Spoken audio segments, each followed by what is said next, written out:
An incredible game deserves an incredible finish. Here's South Texas Showcase's shot of Aldo Garcia's 49-yard field goal at the end of the game.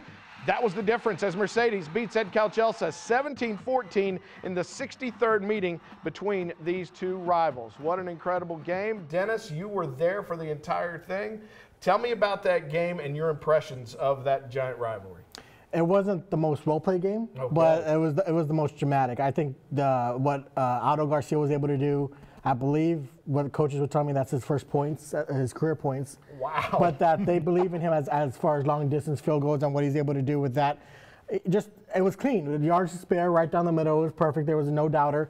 Up to that point, I thought Mercedes' defense played really well, and Ed Calchelsa kind of looked out of sorts. The fact that Ed Calchelsa was still right there speaks to just the intensity and just the way that rivalry games go. But Mercedes' defense really made a statement after what they had showed against Donna the previous week. Yeah, what Mercedes' defense was able to do against Ed Calchelsa, pretty impressive, Joe, when you think about the playmakers and the athleticism on that Ed Calchelsa side. A lot of them played both ways, but still a lot of athleticism. Yeah, and it is, because no longer can you say, well, Ed Calchelsa has a new quarterback, because they'd already proven that they had taken that next step. And yes, for them to do that. Hey, anyone that sees any of those players that played that football game this week, congratulate them, because when those rivalries live up to that kind of hype, the kids need some congratulations, win or lose. One thing I was wondering about, Dennis, Ed Calchelsa went to the air a lot this season, but not so much this past Friday. Why do you think that was? Well, talking to Coach Joe Marchlar, he said he didn't see a safety back there for Donna, and he also saw what Donna was able to do as far as running up the middle and exposing some, I guess, of the perceived weaknesses by the Mercedes defense. It wasn't there for Ed Couch. They spent most of the first quarter trying to establish that. They got a touchdown out of it, but I think over the long haul, the missed timing, not the rhythm with the passing game kind of showed later on in the game.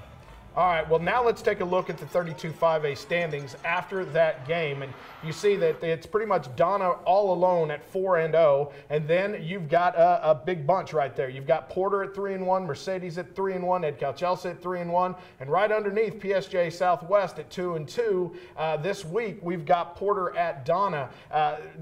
Joe, that's a game that's probably going to last about 35 minutes, because I don't think there's going to be a single pass in that game. What are your thoughts on Porter at Donna? Well, watch Real Hondo PI from last week, and you'll get the script. Yeah, exactly. Porter's big test right here to say, looks like they're a playoff team. Now, how do you fare against another playoff-type football team? I actually saw Porter score a touchdown through the air this past week. Don't expect that against Donna. But Porter only has the one running back that they depend on in George Gutierrez. Donna has so many weapons. Yeah. Is that going to be the difference in the game? That will be the difference. When you have that one guy compared to Paul Guetta and Amonte Bowen and Edward Doherty and Edison Alvarado back there, that depth that Donna has is just real tough to overcome.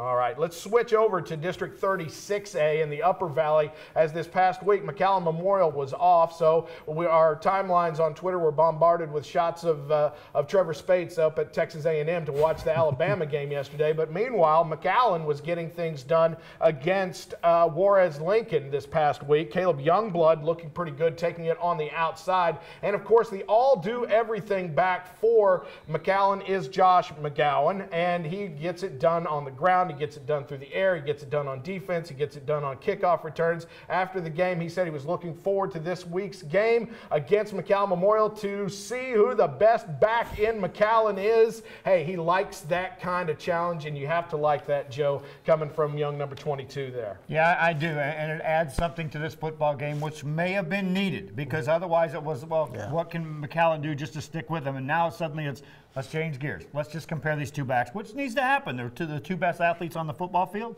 Let them go at it. Yeah, if Mackay were able to pull off a huge upset, look at the standings this week, folks, because it's not that, McAllen's only behind, a half game. So this could be big, Dennis. No, yeah, McGowan gives the Bulldogs a chance, and he's by far their best player in so many phases. And I like the confidence, I like the bravado.